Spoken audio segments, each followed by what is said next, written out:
हर हर महादेव सभी को। जय श्री हरि विष्णु। सनातन धर्म में एकादशी का विशेष महत्व माना गया है, विशेषकर जब बात निर्जला एकादशी की हो। यह व्रत भगवान विष्णु और माता लक्ष्मी की कृपा प्राप्त करने के लिए रखा जाता है।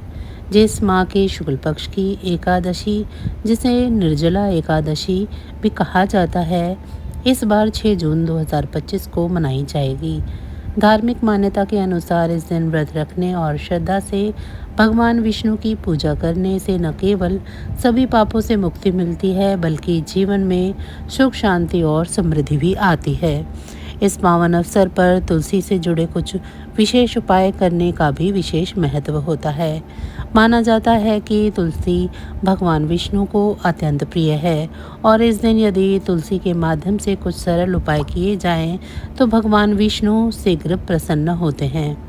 इस बार एकादशी का प्रारंभ 6 जून को रात 2:15 से हो रहा है, इसीलिए उदया तिथि के अनुसार व्रत 6 जून को ही रखा जाएगा। यदि श्रद्धा और विधि पूर्वक इन उपायों को किया जाए तो जीवन की कई परेशानियों से राहत मिल सकती है। चलिए जान लेते हैं तुलसी से जुड़े उपाय। भगवान विष्णु और माता लक्ष्मी की कृपा पाने के लिए निर्जला एकादशी पर कुछ विशेष उपाय किए जा सकते हैं। इस दिन माँ लक्ष्मी को श्रद्धा से श्रीफल अर्पित करें, फिर तुलसी के पौधे की विधि पूर्वक पूजा करें। ऐसा करने से भगवान विष्णु और माँ लक्ष्मी की विशेष कृपा प्राप्त होती है और घर में धन धान्य की वृद्धि होती है। इस दिन एक और महत्वपूर्ण उपाय यह है कि तुलसी की मंजरी को भगवान विष्णु के चरणों में अर्पित करें। मान्यता है कि इस साधारण से दिखने वाले कार्य से भगवान विष्णु प्रसन्न होते हैं और जीवन में सुख समृद्धि का प्रवाह शुरू होता है। इससे पुराने कष्ट और बाधाएं भी दूर होने लगती हैं। शाम के समय तुलसी के पौधे के पास घी का दीपक जलाएं और उसकी 11 बार परिक्रमा करें। यह उपाय जीवन में सुख, शांति और सकारात्मक ऊर्जा बनाए रखने में सहायक होता है। इन सरल लेकिन प्रभावशाली उपायों को श्रद्धा और आस्था से करने पर भगवान विष्णु और लक्ष्मी की कृपा सहज ही आपको प्राप्त हो सकती है।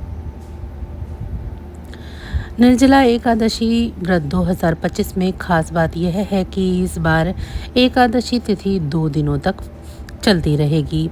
पंचांग के अनुसार यह पवित्र तिथि 6 जून 2025 को तड़के 2:15 पर शुरू होकर 7 जून की सुबह 4:47 तक रहेगी। यानी एकादशी तिथि लगभग 24 घंटे तक बनी रहेगी और दोनों ही दिन उदया तिथि का संयोग बना रहेगा।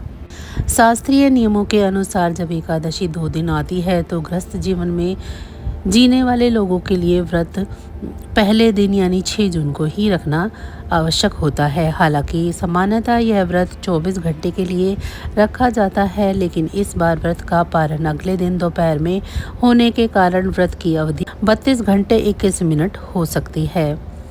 व्रत के पालन के बारे में अगर बात करें तो 7 जून को दोपहर 1:44 से शाम 4:31 के बीच में व्रत का पालन कर सकते हैं।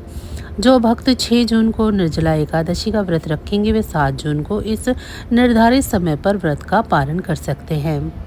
तो बस आज की जानकारी इतनी ही थी। फिर मिलेंगे हम आपको ऐसी ही किसी अन्य जानकारी के साथ अगली वीडियो में।